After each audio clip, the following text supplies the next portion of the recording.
और देश के पंतप्रधान श्री नरेंद्र मोदी जी के प्रति मुझे प्रेम था, इसलिए एज द मुस्लिम होकर के मैंने भारतीय जनता पार्टी को चॉइस किया और राजन नाइक जी के लिए हमको काम नहीं करना था, इसलिए फ़िलहाल भारतीय जनता पार्टी से मैंने किनारा किया है, क्योंकि उसका रीज़न राजन नाइक जी।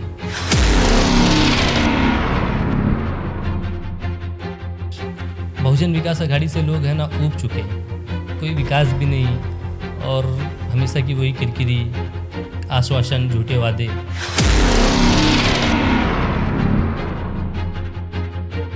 लोगों के वोट कन्वर्ट करके श्री धनंजय विट्ठल गावड़े जी को जिताएंगे और जीतने वाले व काम करने वाले व सबका सम्मान करने वाले कैंडिडेट को अपना वोट दो, अपने वोट का मूल्य जानो, वोट की हिफाजत करो।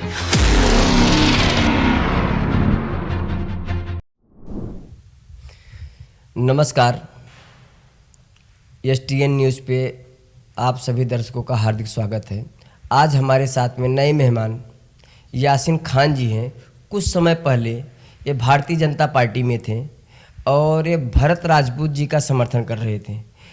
कुछ कारणवश भरत राजपूत जी को उम्मीदवार नहीं बनाया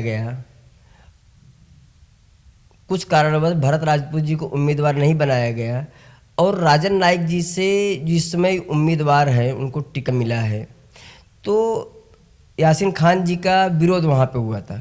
आइए हम बात करते हैं, यासीन खान जी का राजन नाइक से विरोध है या भारतीय जनता पार्टी से विरोध है। नमस्कार यासीन जी। पहले तो आपका बहुत बहुत मैं नमस्कार करना चाहता हूँ कि आपने मुझे अपनी बात रखने का आपके कैमरे के माध्यम से मौका दिया।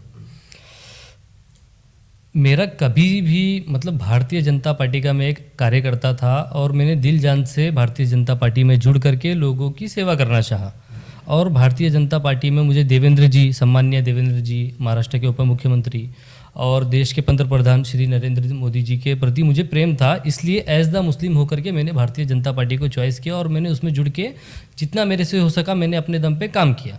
एज द मुस्लिम का क्या मतलब है? मुस्लिम का क्या मतलब है? काफ़ी सारे मुस्लिमों को ऐसा लगता है कि बीजेपी उनके अगेंस्ट में है, लेकिन ऐसा कुछ नहीं है। भारतीय जनता पार्टी ये पार्टी का हमारे नाम है, भारत की जनता की पार्टी, सबके लिए। तो आपने भारतीय जनता पार्टी से आपने बताया कि मुस्लिम जी का आपको जाने के बाद ऐसा कभी लगा कि भारतीय जनता पार्टी मुस्लिमों का विरोध करती है? कभी नहीं। तो छोड़ने का मकसद क्या है? छोड़ा क्यों? नाला सुपारा विधानसभा में मैं नाला सुपारा विधानसभा का मतदार हूँ। मेरी भारतीय जनता पार्टी में ऐसी मेरी इच्छा थी कि यहाँ पे एक ऐसा उम्मीदवार आए जो यहाँ के जनता के जो मुद्दे हैं, जो मूलभूत सुविधा के मुद्दे हैं और जैसा यहाँ पे विकास होना चाहिए था वो विकास नहीं हो पाया, तो ऐसा मैं भारतीय जनता पार्टी में था। पार्टी के प्रोटोकॉल के मुताबिक मैंने अपनी इच्छा व्यक्त किया, तो मुझे भारत राजपूत जी जैसा व्यक्ति यहाँ पे ऐसा कोई और दिखा नहीं जैसे वो थे और उनका यहाँ पे आना, ये क्षेत्र का विकास होना तय था। लेकिन फ़िलहाल अभी कुछ दिनों पहले हमको भी पूरा यकीन था और हमने भी जितना प्रयास करना था हमने प्रयास किया कि श्री भरत भाई राजपूत जी को नाला सुपारा विधानसभा का उम्मीदवार बनाया जाए भारतीय जनता पार्टी की तरफ से, लेकिन कुछ कारणों की वजह से पार्टी का जो शीर्ष नेतृत्व था उसके फैसले के हिसाब से राजन नाइक जी को उम्मीदवारी दी गई और राजन नाइक जी के लिए हमको काम नहीं करना था, इसलिए फ़िलहाल भारतीय जनता पार्टी से मैंने किनारा किया है, क्योंकि उसका रीज़न राजन नाइक जी हैं।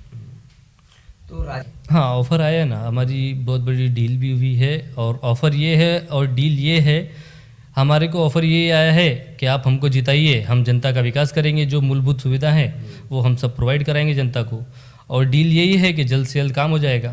क्या आपको लगता है कि जो यहाँ पे सत्ताधारी है उनसे जीत हो सकती है?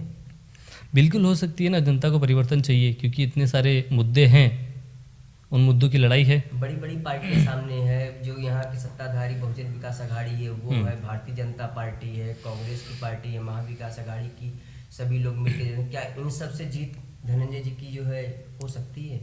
बिल्कुल हो सकती है ना। महाराष्ट्र में व पूरे हिंदुस्तान में ऐसे सैकड़ों जगह पर अपक्ष उम्मीदवार हैं, वह छोटी छोटी पार्टियों के उम्मीदवार लोगों ने, जनता ने उनको जिताया है और उन उम्मीदवारों ने और उन पक्ष के लोगों ने वहाँ पे विकास भी किया है। इसलिए वो हमेशा बहुत सारी ऐसी जगह है, बहुत सारी ऐसी विधानसभाएं है, ऐसी लोकसभा सीट्स हैं काफ़ी जहाँ पे अपक्ष उम्मीदवार 20-30 साल से जीतते हुए आ रहे हैं। क्या लोगों के मन में ये है कि धनंजय गावड़े जी कल जो है किसी पार्टी से अपना मिले कर लेंगे या फिर उनको समर्थन दे देंगे, ऐसा लगता है?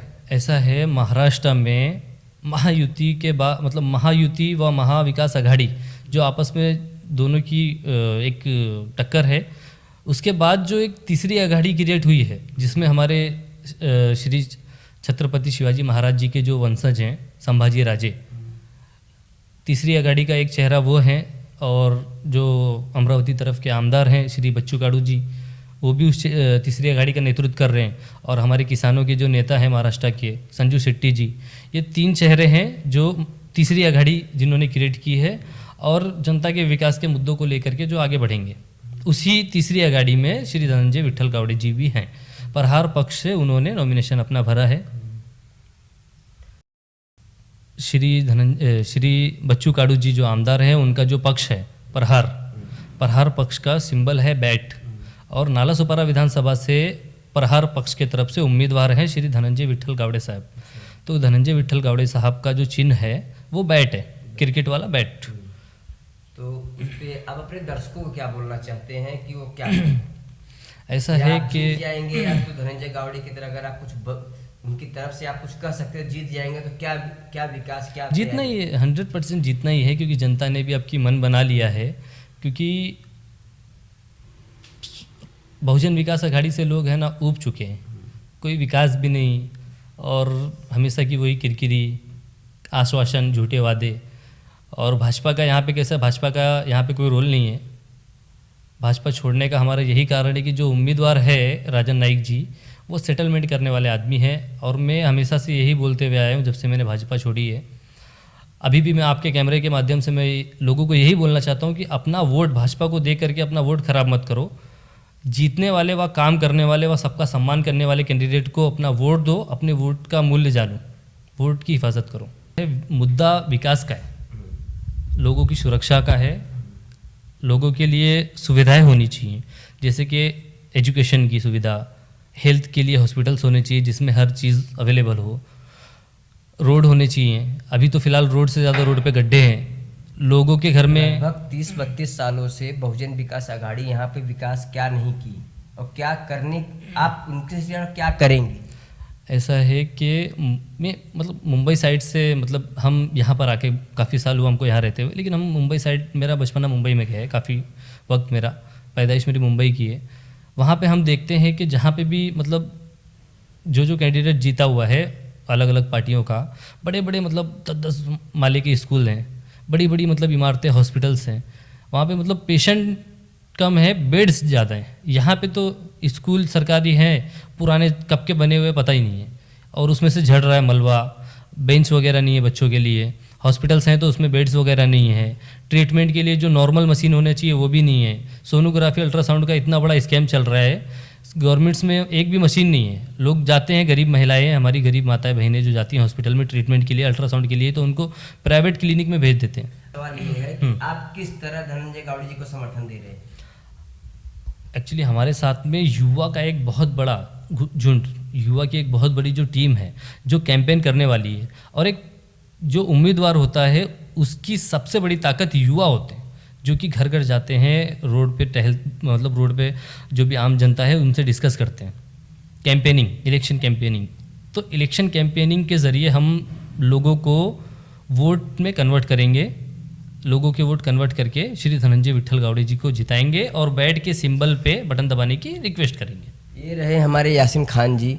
इन्होंने भारतीय जनता पार्टी का विरोध इसलिए किया कि राजन नाइक जी की वजह से, लेकिन 133 विधानसभा में ये जो है विजय पाटिल जी को समर्थन दे रहे हैं, क्योंकि ये न्यूट्रल हो चुके हैं। किसी भारतीय जनता पार्टी के पदाधिकारी या कार्यकर्ताओं ने इनसे संपर्क नहीं किया, इसलिए इन्हें धनंजय गावड़े जी को चुना और बेबाक तरीके से अपनी इन्होंने बात रखी। नमस्कार। आप